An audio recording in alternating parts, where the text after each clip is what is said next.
Hello and welcome my dear students. आज आपण next problem बघणार आहोत. प्रॉब्लेम नंबर 10 जो आहे तुमच्या बुक मधला पेज नंबर 88. सो हा प्रॉब्लेम आता मी वाचते. तुमच्या स्क्रीनवरती सुद्धा हा प्रॉब्लेम दिसतोय. Generalized the following transaction in the books of Harbhajan and company for the month of April 2019. आता 1 एप्रिल 2019 चे बॅलन्सेस तुम्हाला दिलेले आहेत. So cash in hand ₹35,000, cash at bank ₹25,000, furniture 1,50,000, laptop ₹1,00,000. हे झालं तुमच्या सगळ्या ऍसेट्स. त्याच्यानंतर आहे डेटर्स. संगीता आणि वीरू हे दोन्ही डेटर्स आहेत आपले. क्रेडिटर्स ज्यांना अमाऊंट पेएबल आहे ते आहेत गणेश 10,000, गरिमा 40,000 आणि बँक लोन आहे 50,000चं. ठीक आहे. आता ट्रान्झॅक्शन काय काय दिलेली आहेत for the month of April ती बघूयात. फर्स्ट ट्रान्झॅक्शन आहे purchase goods from Ajay Kumar worth ₹2,50,000 at 10% rate discount and 18% GST and paid 1/4 amount in cash. Sequence काय आहे आपल्या लक्षात आहे. कितीही मोठं ट्रान्झॅक्शन असलं तरी आपण ते स्प्लिट करतो. ट्रान्झॅक्शन सिक्वेन्स मध्ये करतो. जेव्हा ट्रेड डिस्काउंट आणि जीएसटी दिलेलं असतं तेव्हा ट्रेड डिस्काउंट नेहमी फर्स्ट सिक्वेन्सला येतो, म्हणून ट्रेड डिस्काउंट आधी घ्यायचंय, त्याच्यानंतर जीएसटी चार्ज करायचंय आणि मग कॅश डिस्काउंट असतं तर आपण ते नंतर घेतलं असतं. सो आता आपण आधी वर्किंग नोट करणार आहोत, अमाऊंट डिराईव्ह करून घेणार आहोत आणि मग जर्नल एंट्रीज करणार आहोत. वर्किंग नोट मध्ये आपली वर्किंग नोट नंबर 1 आपण करणार आहोत. ती याची अमाऊंट कॅल्क्युलेट करायची आहेत. सो परचेसेस किती केलेले आहेत आपण? परचेसेस केलेले आहेत 2,50,000 चे. 2,50,000 ना आता आपल्याला आधी काय करायचंय? 10% ट्रेड डिस्काउंट होतं ते आपल्याला लेस करून जायचंय. सो 10% ट्रेड डिस्काउंट किती झालं? 25,000. सो आपली लिस्ट प्राइस काय आली? 2,50,000 मायनस 25,000. आता या 25,000च्या वरती आपल्याला जीएसटी कॅल्क्युलेट करायचा आहे. सो जीएसटी हा नेहमी ऍड होतो. आता 18% जीएसटी आहे, सो आपण 9% सीजीएसटी आणि 9% एसजीएसटी असं घेणार आहोत. बरोबर आहे. सो तो कशावर कॅल्क्युलेट करायचा? 2,25,000 वरती 9% घ्यायचा आहे. सो ही अमाऊंट आपली किती आली? 20,250 इच.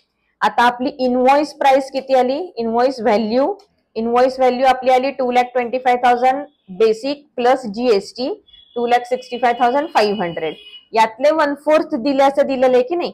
सो 1/4 कॅश पे केलेली आहे. सो ह्याचे 1/4 म्हणजे किती झाले? 66,375 ही कॅश दिली. मग उरलेले 3/4 काय आहे? ऑब्व्हियसली हे क्रेडिट ट्रान्झॅक्शन आहे. मग किती उरले? 2,65,500 मायनस 66,375 199,125 ही जी अमाऊंट उरली ही आहे क्रेडिट ट्रान्झॅक्शन. जेव्हा आपण क्रेडिट ट्रान्झॅक्शन घेतो तेव्हा आपण काय क्रिएट करतो? When the goods are purchased on credit, we create the creditors. Creditor कोण आहे आपल्या इथे? अजय कुमार. सो अजय कुमारचं अकाउंट आपल्याला ओपन करायचंय. सो या बेसिक अमाऊंट आपल्याला कळल्या. So purchases 2,25,000. वरच्या ज्या दोन फिगर्स आहेत त्या आपल्या काय आहेत? ट्रेड डिस्काउंट जे आपण रेकॉर्ड करत नाही बुक्स मध्ये. सो 2,25,000 पुढे पासून पुढे ज्या एंट्रीज आहेत त्या आपल्याला रेकॉर्ड करायच्या आहेत. आता याची जर्नल एंट्री करूया. 1 तारखेला आपल्याला जर्नल एंट्री करायची. Purchases are always debited. So purchase account हे डेबिटला येणार. परचेस अकाउंट डेबिटला आलं की त्याच्या खालोखाल लगेचच त्याचं शेपूट काय जोडलं जातं सांगितलं होतं मी? जीएसटी. आता जेव्हा आपण परचेसेस वरचा जीएसटी घेतो तेव्हा आपण काय म्हणतो त्याला? इनपुट सीजीएसटी आणि इनपुट एसजीएसटी असं म्हणतो. सो इनपुट सीजीएसटी अकाउंट आणि इनपुट एसजीएसटी अकाउंट अशी 2 अकाउंट आपली येणार आहेत. ती सुद्धा आपण डेबिटला घेतलेली आहेत. आता यांच्या अमाऊंट काय आहेत? मी मगाशी सांगितलं तसं 2,25,000 पासून पुढच्या एंट्रीज करायच्या आहेत आपल्याला. सो 2,25,000 ही आपली परचेसेसची अमाऊंट आली. बरोबर. जीएसटीची अमाऊंट किती होती? 20,250 ही जीएसटीची अमाऊंट होती. आता क्रेडिट कशाला जाणार? पहिलं तर कॅशनी पेमेंट केलेलं आहे म्हणून कॅश अकाउंटला क्रेडिट जाणार. अमाऊंट किती आहे कॅशची? 66,375 ही कॅशची एंट्री झाली. आणि मग उरलेली जी अमाऊंट होती ती अजय कुमारच्या नावाने आपण अकाउंट ओपन करणार आहोत. का? कारण ते क्रेडिट ट्रान्झॅक्शन आहे. क्रेडिट ट्रान्झॅक्शन असलं की name of the party create करायचं असतं. अमाऊंट काय? 1,99,125. कळलं? आता नॅरेशन काय लिहिणार आहोत? Being goods purchased from Ajay Kumar 10% trade discount and 18% GST. बरोबर आहे. ट्रान्झॅक्शन इथे एक संपलं, त्याच्यामुळे आपण तिथे अंडरलाईन करून टाकायचे. फर्स्ट ट्रान्झॅक्शन संपलं, सेकंड ट्रान्झॅक्शन काय आहे ते बघूयात. परचेस शेअर, डेट काय आहे 5. Purchase shares of Infosys company ₹50,000 and 500 paid as brokerage by demat account. आपलं डीमॅट अकाउंट आहे, डीमॅट अकाउंट मधून पैसे गेलेले आहेत. सो डीमॅट अकाउंटला क्रेडिट द्यायचं आहे. कोणत्या अकाउंट मधनं पैसे गेलेले आहेत? आपले डीमॅट अकाउंट मधनं पैसे गेलेले. सो डीमॅट अकाउंट आपण काय करणार आहोत? क्रेडिट करणार आहोत. किती अमाऊंटनी क्रेडिट करायचं ते सांगते तुम्हाला. आता आपण जेव्हा शेअर्स परचेस करतो तेव्हा आपण कुठला अकाउंट क्रिएट करतो? मागच्या लेक्चरमध्ये आपण इन्व्हेस्टमेंट इन शेअर्स पाहिलेलं आहे. सो आपण अकाउंट क्रिएट करतो investment in shares account. Date काय आहे? 5 एप्रिल आपण वरती ऑलरेडी लिहिलेलं आहे. So investment in shares account debit. हे अकाउंट आपल्याला डेबिटला टाकायचंय. अमाऊंट किती येणार हे खूप महत्वाचं आहे.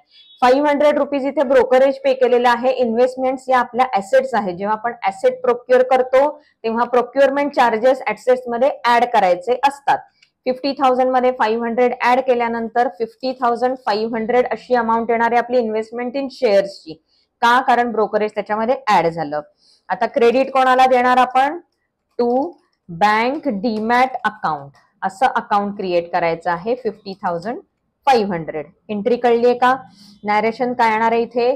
Being shares in Infosys, shares of Infosys company purchased at ₹50,000 and brokerage paid ₹500. कळलं? नॅरेशन कळलेलं आहे का? आता नॅरेशन लिहून झाल्यानंतर आपण लगेच अंडरलाईन द्यायची, कारण ते ट्रान्झॅक्शन तिथे संपलं. नेक्स्ट ट्रान्झॅक्शन बघूयात. डेट आहे 8. Sold goods to Raj worth ₹90,000 at 10% rate discount. 1/3 amount received by cash and 5% cash discount is allowed. Entry कळलीये का? परत एकदा वर्किंग नोट करायला लागणार आहे आपल्याला. सो आपली वर्किंग नोट नंबर 2 आहे.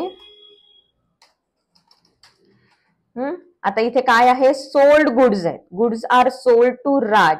सो सेल्सची व्हॅल्यू किती आहे?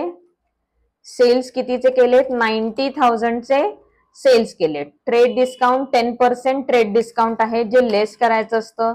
So less 10% TD. किती येणार? 10% म्हणजे 9,000. 9,000 आपल्याला लेस केल्यानंतर लिस्ट प्राइस काय येणार आहे? 90,000 मधनं 9,000 गेले, 81,000 आली आपली लिस्ट प्राइस. त्याच्यावरती 1/3 amount received by cash at 5% cash discount. 1/3 amount जी आहे ती आपल्याला कॅश मध्ये मिळालेली आहे. याचाच अर्थ 81,000 च्या 1/3 27,000 झाले. म्हणजेच 2/3 अमाऊंट जी आहे उरलेली ती किती झाली? क्रेडिट. ती किती येणार? 81,000 मायनस 27,000 म्हणजे 54,000 आले, जी क्रेडिट मधली अमाऊंट आली. आता 27,000 वरती आपल्याला डिस्काउंट किती मिळालेला आहे? 5% कॅश डिस्काउंट. सो जेवढा कॅशचा पोर्शन असतो ना तेवढ्यावरतीच आपण फक्त कॅश डिस्काउंट अप्लाय करू शकतो, क्रेडिट वरती नाही करू शकत. मग 27,000 वरती कॅश डिस्काउंट 5% म्हणजे 1350 आलं. म्हणजे कॅश रिसिव्ड किती झाली? सेल ट्रान्झॅक्शन आहे ना, म्हणून मी कॅश रिसिव्ड म्हणलंय. 25,650 ही ऍक्च्युली आपली कॅश रिसिव्ह झाली आणि 54,000 हे क्रेडिट ट्रान्झॅक्शन झालं. आता कॅश रिसिव्ड म्हणल्यानंतर ते डेबिटला येणार. सो जर जर्नल एंट्री आपण ह्याची करायची म्हटली तर डेबिट कशाला येणार आहे? Cash account debit. किती येणार? डेबिट ट्रान्झॅक्शन किती येणार आहे कॅशला अमाऊंट? 25,650. 25,650 ही डेबिट आलं. अजून कशाला डेबिट येणार? when the goods are sold on credit we create the debtors are debited. इथे डेटर कोण आहे? राज अकाउंट. राज हा आपला डेटर आहे. डेटरला आपण डेबिट देतो नेहमीच. अमाऊंट किती आहे राजची? 54,000.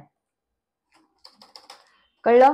आता इथे कॅश डिस्काउंट आहे. कॅश डिस्काउंट आपण रेकॉर्ड करतो. We are selling the goods, we are offering discount, we are allowing discount. So it is our loss. So discount allowed discount allowed account हे आपलं डेबिटचं अजून एक अकाउंट येणार आहे, ज्याची अमाऊंट आहे 1350, जो आपला लॉस आहे म्हणून आपण ते रेकॉर्ड करतोय, डेबिटला रेकॉर्ड करतोय आणि ते कॅश डिस्काउंट असल्यामुळे बुक्समध्ये रेकॉर्ड होणार आहे. क्रेडिटला काय जातं? To sales account. Sales are always credited. सेल्सची अमाऊंट किती येणार आहे? ट्रेड डिस्काउंट आपण रेकॉर्ड करतो का? नाही. सो 81,000 पासून पुढे एंट्री करायची आहे. सो सेल्स किती आहे? 81,000. ही अमाऊंट आणि ही अमाऊंट टॅली झाली आहे आपली. 81,000 क्रेडिटला फक्त येणार, ह्याच्यावरती जीएसटी नाहीये म्हणून 81,000ला आपण थांबलो. 81,000 जे सेल्स झाले त्याचं बायफर्केशन काय झालं? 1/3 कॅश विथ कॅश डिस्काउंट आणि 2/3 credit with credit debtors account असं आपण एंट्री करून घेतली. नॅरेशन काय येणार?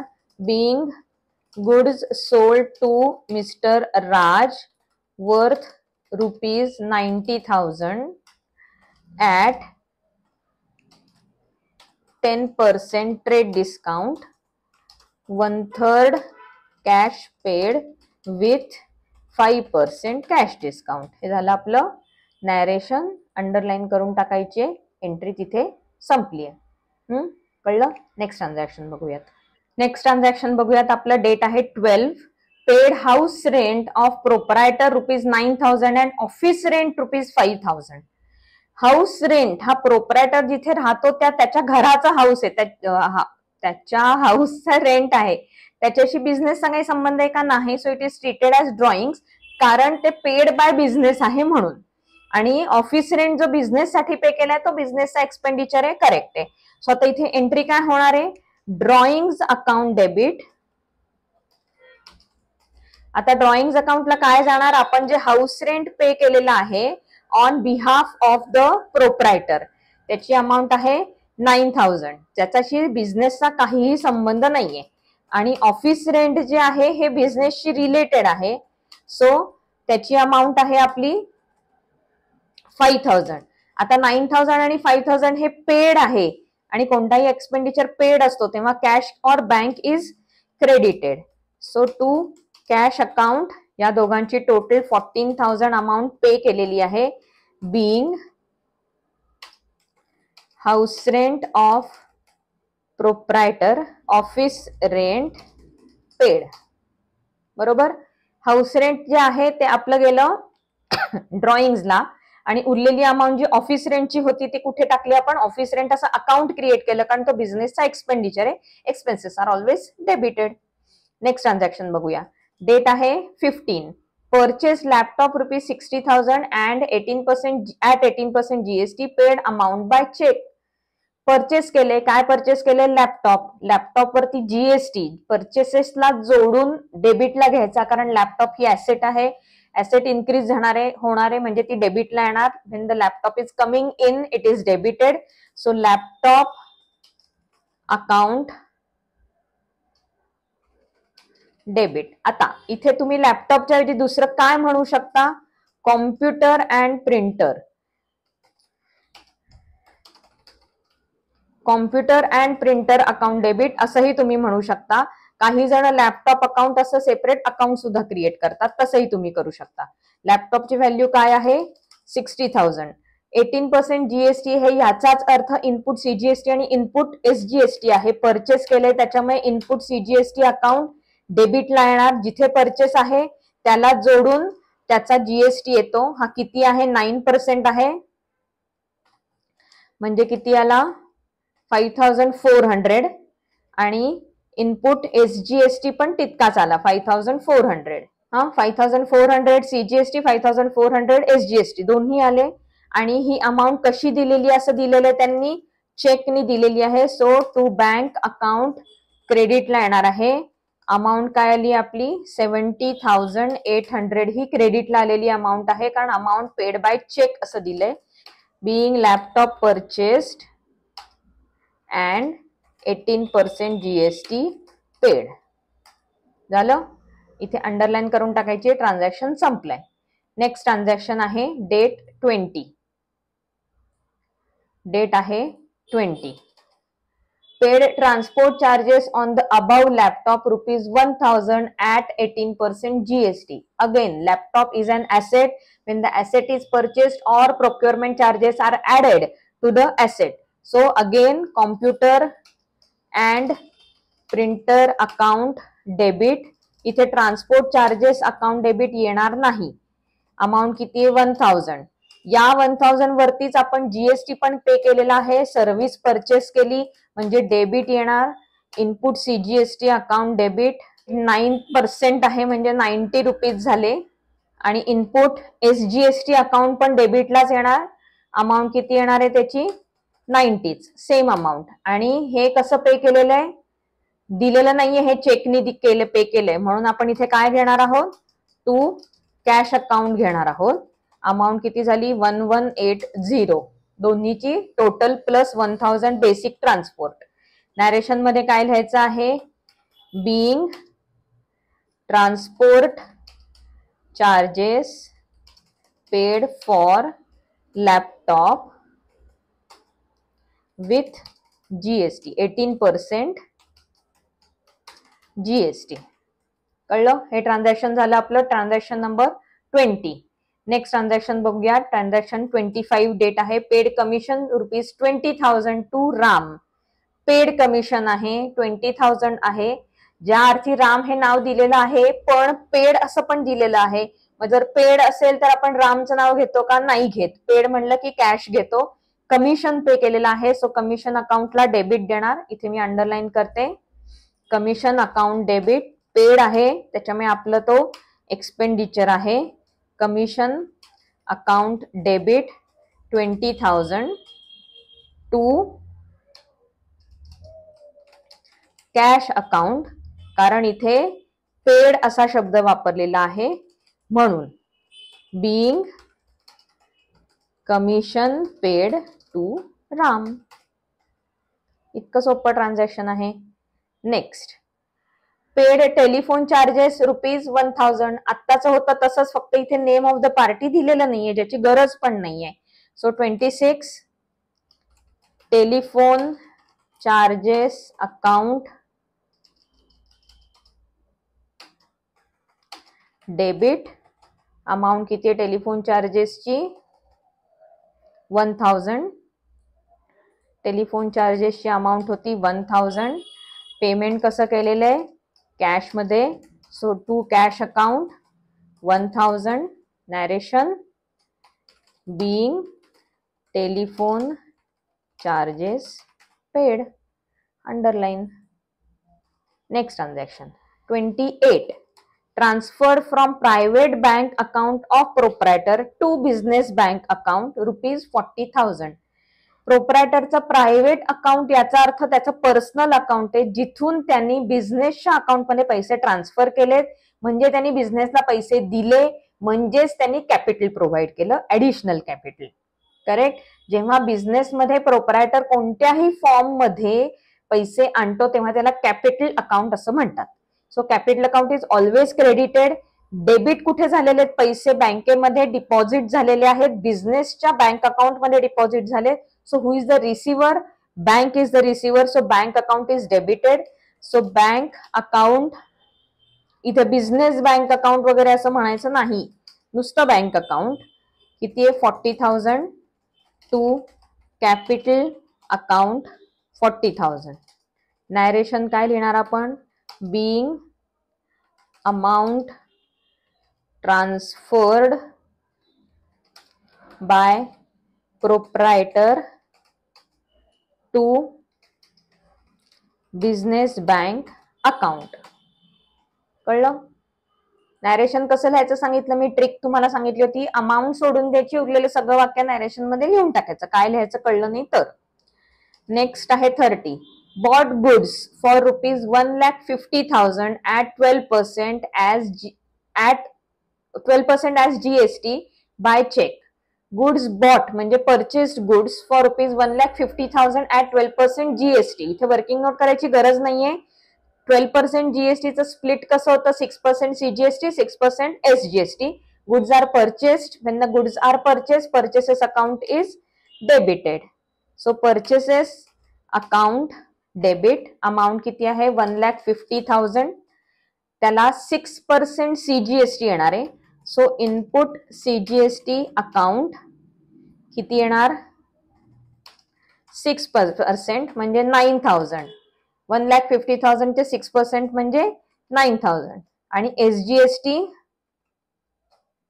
सेम SGST असतो आपला. SGST किती येणार आहे तो पण येणार आहे 9,000. आणि क्रेडिट कोणाला देणार आपण बॉड गुड्स फ्रॉम फ्रॉम दिलेलं नाही बाय चेक दिलेला आहे. सो बँक अकाउंट क्रेडिट होतं. बँक अकाउंट कधी कधी क्रेडिट होतं मी सांगितलंय जेव्हा चेक मध्ये दिलेला असतो तेव्हा NEFT RTGS असं जेव्हा दिलेलं असतं तेव्हा बँक अकाउंट क्रेडिट होतं किंवा ऑनलाईन पेमेंट वगैरे अशा फिगर्स दिलेल्या असतात त्यावेळेला बँक अकाउंट क्रेडिट होतं. लास्ट आहे आपलं transaction exchange our furniture of ₹30,000 against a motor car of the same value for business. Exchange our furniture for motor car म्हणजे काय आहे motor car is coming in and what is going out furniture is going out. Motor car is purchased. Purchase केल्यानंतर आपण generally त्याला check देतो cash देतो पण तसं न देता आपण काइंड टू काइंड एक्सचेंज केलाय. मोटर कार आपण घेतली आणि त्याच्या अगेन्स्ट आपण फर्निचर दिलं ऑफ द सेम व्हॅल्यू. ठीक आहे. So furniture is going out motor car is coming in. So motor car account debit what comes in is debited. Debit amount किती आहे 30,000 टू फर्निचर अकाउंट. फर्निचरला क्रेडिट का दिलं कारण furniture is going out.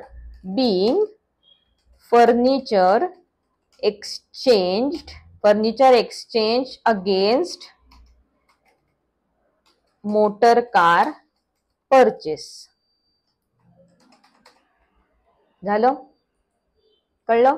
Transaction पूर्ण झाली आहेत आपली. Transaction पूर्ण झाल्यानंतर आपण काय करत असतो इथे टोटल कॅरीड फॉरवर्डेड असं लिहायचं. टोटल घ्यायची. टोटल पूर्ण आता तुमचं जर पेज आधीच भरलं असेल तर तुम्ही आधीच त्याची टोटल घ्याल. मी आता एकाच ह्याच्यावर करते असं ऍझ्युम करून मी त्याची टोटल घेते. सो माझी टोटल आली 7,41,980. याला डबल अंडरलाईन करायचं कारण आपण डेबिट आणि क्रेडिट ह्या दोन्ही फिगर्स मॅच करून घेतलेल्या आहेत. सो आपण त्याला डबल अंडरलाईन करायचं आहे. या फिगर्सना डबल अंडरलाईन करायला लागतं कंपल्सरी. इथे आपलं पेज संपलेलं आहे म्हणून मी इथे अंडरलाईन करून टाकते आणि हे क्लोज करते जर्नल. कळलंय तुम्हाला. आपण आता पाहिला प्रॉब्लेम नंबर 10. वर्किंग नोट सुद्धा आपण बघितल्या. वर्किंग नोट कशा करायच्या ते तुम्हाला आधी पण मी शिकवलेलं आहे. आता आपण ह्या प्रॉब्लेम नंबर 10च्या आधी वर्किंग नोट केल्या आणि मग त्याच्या अमाऊंट्स टाकून घेतलेले आहेत. हा प्रॉब्लेम तुम्ही तुमच्या इथे करा. आणि प्लस मी अजून एक प्रॉब्लेम घेणार आहे. प्रॉब्लेम नंबर 9 हा तुम्हाला होमवर्कला करायचा आहे. तो तुम्ही प्रॉब्लेम नंबर 9 होमवर्कला करा जो तुमच्या आता स्क्रीनवरती दिसतोय. ह्याच्यामध्ये सुद्धा काही प्रॉब्लेम असतील तर मला नक्की कमेंटमध्ये सांगा. मी तुमचे सगळे प्रॉब्लेम सॉल्व्ह करेन. ठीक आहे. नेक्स्ट लेक्चर पर्यंत टाका.